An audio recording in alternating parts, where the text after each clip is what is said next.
bilang aku keguguran yang di tahun 2020 itu sama, dia itu nggak tahu itu atau malas atau bodoh atau gimana atau nggak ngerti aku guys.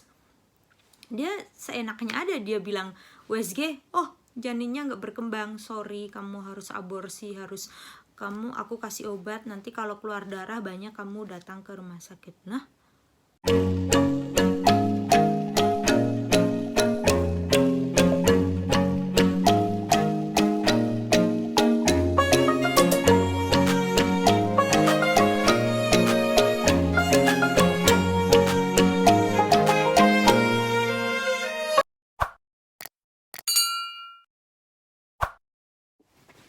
hi guys, welcome back to my channel Family Indonesia Sweden.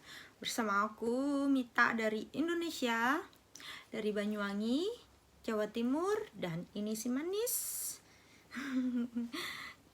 Aku tinggal di Swedia guys. Yang belum kenal, kenalan dulu. Ini si manis aku. Apa kabar kalian semuanya? Seperti yang udah ada di judul dan thumbnailnya, hari ini judulnya adalah aku hampir kehilangan bayi aku. Seperti itu. Untuk yang kesekian kalinya. Jadi guys, di video kali ini itu aku mau cerita. Jadi aku itu hamil terakhir aku menis itu tanggal 7 Maret 2021 ya. Terus karena tuh aku udah hamil ya, aku udah tes pack sampai banyak banget tes pack aku, kalau banyak banget tes packnya. Aku belum bikin video yang itu yang banyak tes packnya, tapi aku udah gak sabar pengen bikin video yang ini. Jadi ceritanya seperti ini, kenapa aku hampir kehilangan bayiku guys. Dan tuh dokter bilang aku harus aborsi ya, karena bayinya gak berkembang. Bayangkan guys, aku hamil berkali-kali dan keguguran karena bayinya gak berkembang. Itu sedih banget. Dan aku ke dokter, tanggal berapa ya aku ke dokter, lupa aku tanggalnya. Pokoknya pertama itu aku ke dokter, itu masih kelihatan kantongnya guys, cuman kantong bayinya doang kan. Dan dokternya udah bilang gini waktu sama aku, kalau di rumah sakit sini tuh dokternya ganti-ganti guys, gak cuman satu aja, dokternya itu gonta-ganti. Dan dokter pertama bilang ini masih kelihatan kantongnya aja, itu kalau nggak salah di kehamilan ke 5 minggu, kalau nggak salah hamil 5 minggu. Terus berapa hari lagi, kenapa aku ke rumah sakit, karena aku sakit perutnya guys, kan aku kerja waktu itu, jadi aku lagi kerja, setiap hari seperti biasa ya, karena masih awal-awal gitu. Terus habis gitu habis dari rumah sakit, dokternya pas waktu di rumah sakit dokternya itu bilang gini guys, tapi aku nggak yakin bayinya itu di luar kandungan atau di dalamnya, maksudnya di tempatnya gitu loh guys, di tempat posisinya itu bagus apa enggak, di tempat yang semestinya gitu loh. Terus habis gitu setelah 4 hari aku ke rumah sakit lagi, dan itu tuh masih USG lagi, setiap ke rumah sakit itu harus USG lagi. Itu kehamilan 6 minggu guys, dan itu udah kelihatan seperti ini aku USG. Ini guys, kelihatan kan, ini kelihatan kecil janinnya. Aku seneng dong, dokternya yang ini baik, dokternya bilang bayi janinnya udah ada, bukan janin, dia bukan bilang janin, dia bilang itu nutrisi bayi, nutrisi untuk janinnya udah ada dan di tempat yang seharusnya, si dokternya sih bilang gitu. Terus tapi dia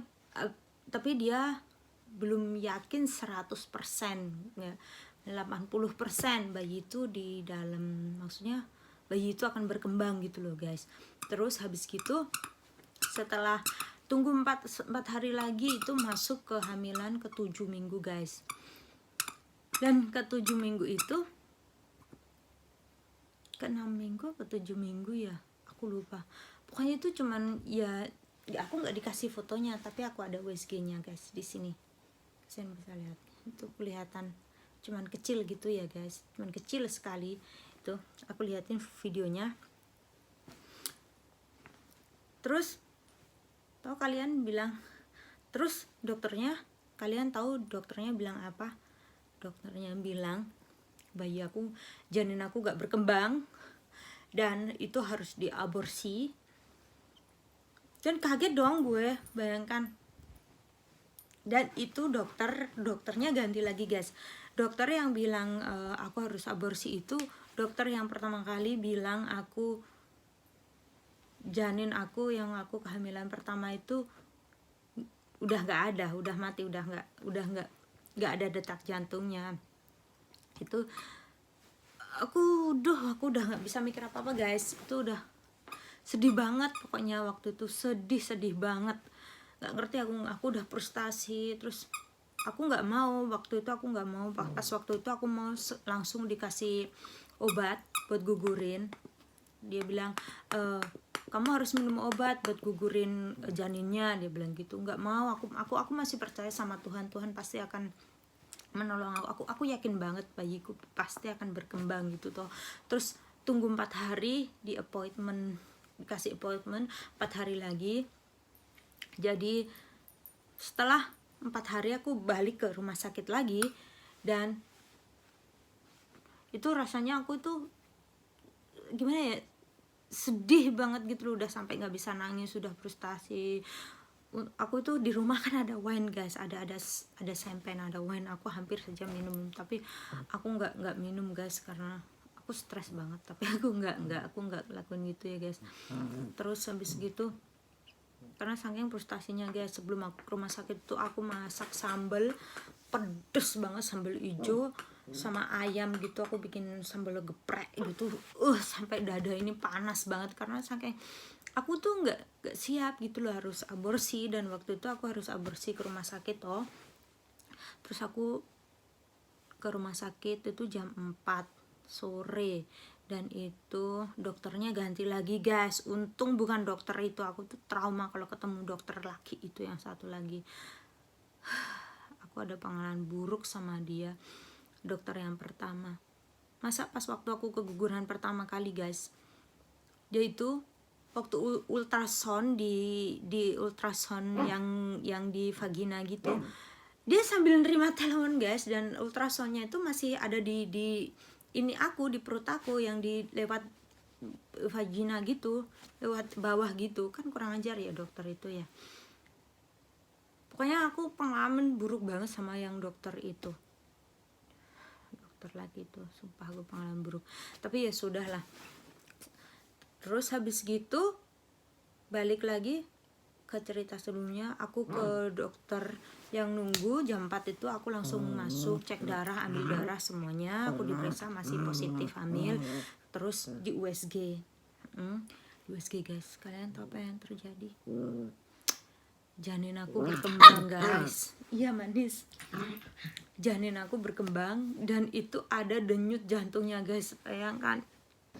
No problem. Aku udah nggak bisa nangis, sampai sekarang aku cuma bahagia. Aku udah nggak bisa nangis, udah pokoknya itu seneng banget. Yang tadinya itu nunggu di depan pintu ruangan dokter itu, rasanya tuh kayak menjauh gitu loh, pengen kabur karena aku nggak mau diaborsi guys, pengen lari aja. Tapi pas waktu di USG itu kelihatan guys jantungnya, dan ini fotonya. Ini kalian lihat nggak? Ini jantungnya di sini.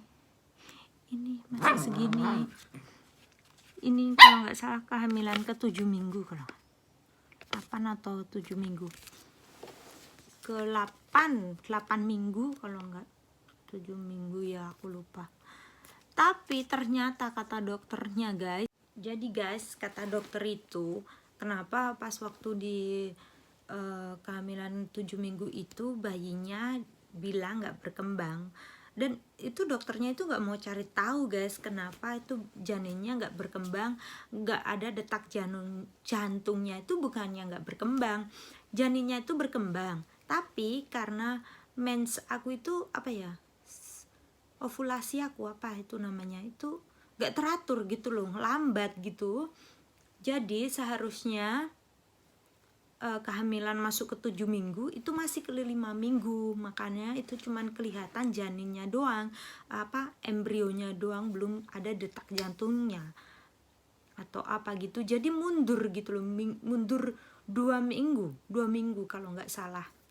Jadi itu dokternya, si dokter si laki itu yang bilang aku harus aborsi. Itu dokter yang pertama kali juga bilang aku keguguran yang di tahun 2020 itu sama, dia itu nggak tahu itu atau malas atau bodoh atau gimana atau nggak ngerti aku guys. Dia seenaknya ada dia bilang USG, oh janinnya nggak berkembang, sorry kamu harus aborsi, harus kamu aku kasih obat, nanti kalau keluar darah banyak kamu datang ke rumah sakit. Nah sok kan gue, masa tiba-tiba dia bilang gitu dong sama aku. Ini dokter ngadi-ngadi ya. Aku nggak bisa ngomong apa-apa guys, aku cuma nangis gitu. Kenapa ya itu dokter nggak mau nyari masalahnya apa nggak ngerti aku, nggak jelas itu dokter. Aku udah bersyukur, puji Tuhan, aku udah bersyukur Tuhan, thank you Yesus, terima kasih. Pokoknya aku terima kasih banget, pokoknya aku di situ udah lemas, sudah ngerasain gimana ya, bahagia banget gitu loh. Dan akhirnya aku bisa melihat detak jantungnya lagi untuk yang pertama kalinya, dan di situ dilihatin. Karena aku tuh yakin pasti bayiku pasti akan berkembang, janin aku pasti akan berkembang. Dan ini PSG-nya guys ya, jadi seperti itu guys. Atau aku nggak bisa ngomong apa-apa. Jadi buat kalian para pejuang garis merah, jangan menyerah, tetap semangat dan berdoa, selalu berdoa menurut keyakinan kalian, jangan menyerah. Tadinya aku udah menyerah guys, udah menyerah. Sebenarnya aku itu program bayi tabung guys, bulan April itu seharusnya start mulai suntik hormon gitu, karena di bulan Februari aku udah mulai ambil darah semua, suamiku udah ambil tes sperma, kita udah mau bayi tabung, udah proses. Tapi ternyata Tuhan berkehendak lain, Tuhan kasih rezeki ke aku hamil lagi untuk yang kesekian kalinya setelah keguguran. Jadi ini guys foto USG aku.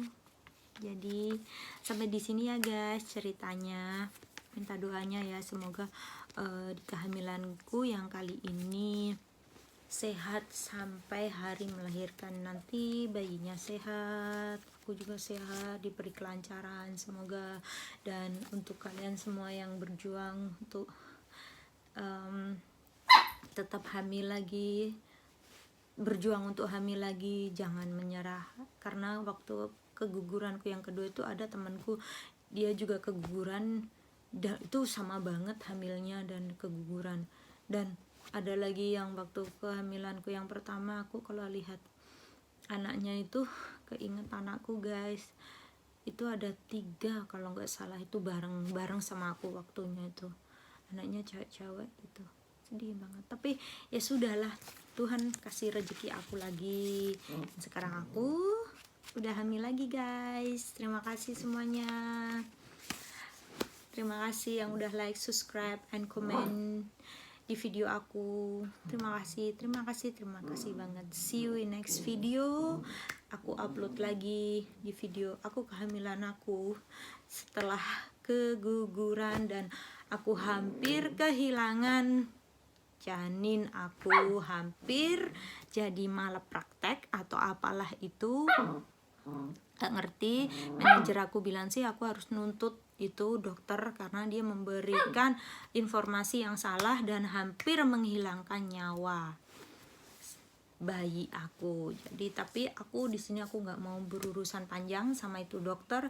Aku cuman bersyukur sampai sekarang aku kehamilanku masih lancar ya, meskipun ada masalah-masalah dengan sakit atau apa, tapi aku udah bersyukur sampai sekarang. Aku bersyukur aku bisa menjalani kehamilanku sampai seperti ini. Terima kasih semuanya yang udah nonton video aku. Terima kasih, bye.